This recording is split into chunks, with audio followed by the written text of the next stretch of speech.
সবই করবো কিন্তু স্বীকার করবো না আমার বিপদের ভিতর অবস্থা। ধন্যবাদ মাননীয় মডারেটর আমি সুযোগ করে দেওয়ার জন্য। আজকে উপস্থিত মাননীয় মডারেটর এবং যারা শুনছে তারা সবাইকে জানছে আমি ওর পক্ষ থেকে ভালো পাবলিক হয়েছে। মাননীয় মডারেটর আমার বিপদের বন্ধুরা বলছেন যে তথ্য প্রযুক্তির সর্বাত্মক ব্যবহার হারে নাকি সম্ভব দুর্নীতিমুক্ত দেশ গড়া, কিন্তু না, তথ্য প্রযুক্তির সর্বাত্মক ব্যবহারের পাশাপাশি মানুষের মধ্যে নৈতিকতা, দায়িত্বশীলতা, সচেতনতা, আইনের কঠোর প্রয়োগ, দেশপ্রেম ও সকলের সহযোগিতাও দরকার। একজন সরকারি কর্মকর্তার ড্রাইভার সে দুর্নীতি করে করে কোটি কোটি টাকা আয় করছে, তখন বলতেছিল আপনার তথ্য প্রযুক্তি আপনার তথ্য প্রযুক্তি কেন সরকার করতে আশা করি উত্তর দিয়ে যাবে। মাননীয় মডারেটর একটা মানুষ কোনো সচেতন হবে না, মানুষটা মুসলমান সচেতনতা থাকবে না, সে তার মুসলমান দেশপ্রেম থাকলে তখন কিন্তু কখনোই সম্ভব না সেই দেশকে দুর্নীতিমুক্ত করা। অন্যদিকে আইনের কঠোর প্রয়োগ না হওয়া পর্যন্ত কিন্তু একটা দেশকে দুর্নীতিমুক্ত করা সম্ভব নয়।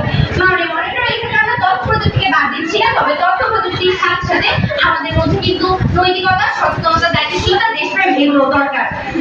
মাননীয় মডারেটর তথ্য প্রযুক্তি ব্যবহার করে আজকের দিনে নানান দুর্নীতি ঘটেই চলেছে, ঘুষ, প্রতারণা, টাকা আত্মসাৎ, প্রশাসন সহ নানান দুর্নীতি আমরা দেখতেই পাচ্ছি। মাননীয় মডারেটর যা কিন্তু তথ্য প্রযুক্তির মাধ্যমে হয়, যেখানে তথ্য প্রযুক্তি নিজেই দুর্নীতির সঙ্গে জড়িত, সেখানে আমি কিভাবে বলছে যে তথ্য প্রযুক্তির মাধ্যমে দুর্নীতির সহ প্রশাসন আসলে উত্তর দিয়ে যাবে। মাননীয় মডারেটর আমাদের দেশে যেসব প্রযুক্তি ব্যবহার করেছে দুর্নীতি হচ্ছে তার উল্লেখযোগ্য হলো বাংলাদেশ পাসপোর্ট দুর্নীতি, যেখানে পাসপোর্ট অফিসে কিছু অসাধু কর্মকর্তা কিছু পাসপোর্ট ভিসা আবেদন করে তথ্য কিনে তথ্যসূত্র যাতে রেজিস্টার। মাননীয় মডারেটর অনলাইনে শিক্ষা প্রতিষ্ঠানের ভর্তি দুর্নীতি, যেখানে ভর্তি পরীক্ষার প্রশ্ন ভাষার পরবর্তী শিক্ষার্থীদের কাছ থেকে তথ্য মাগিয়ে নেওয়া হয়। বাংলাদেশ শিক্ষা সংবাদপত্র বিভক্ত বন্ধুরা আলোচনা করুন, যেখানে তথ্য প্রযুক্তি নিজে দুর্নীতি হচ্ছে, আপনারা বলছেন শুধুমাত্র তথ্য প্রযুক্তির মাধ্যমে সম্ভব দুর্নীতিমুক্ত দেশ করা, যেটা হাস্যকর, সত্যি কিছু না।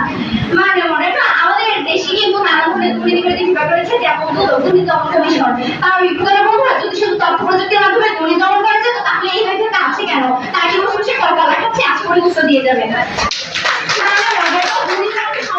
ভূমিকা রাখবে পরিবার, সমাজ, শিক্ষক। একটা মানুষ যখন ছোটবেলা থেকে শিখবে দুর্নীতি কতটা খারাপ, তার মধ্যে দুর্নীতি মনোভাব গড়ে উঠবে, তখনই কিন্তু সে একমাত্র পারবে দেশের দুর্নীতি দূর করতে। এক্ষেত্রে ভূমিকা তার বিপদের বন্ধুরা আশা করি উত্তর দিয়ে যাবে।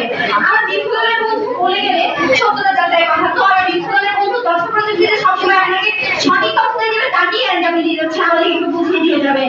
মাননীয় মডারেটর আমার বিপদের তৃতীয় কথা বললো যে অফিসে এখন ওরা খুব কঠিন ভাবে আমাদের অফিসগুলো চালাচ্ছে, তো অফিসের বাইরে গিয়ে তারা দুর্নীতি করতে পারে নাকি সারাদিন তারা অফিসে থাকে, আশা করি উত্তর দিয়ে যাবে। মাননীয় মডারেটর এত কিছু পরে যদি আমার বিপদের বন্ধুরা বলে যে শুধুমাত্র তথ্য প্রযুক্তি সর্বাধিক ব্যবহারই পারে দুর্নীতিমুক্ত দেশ করতে,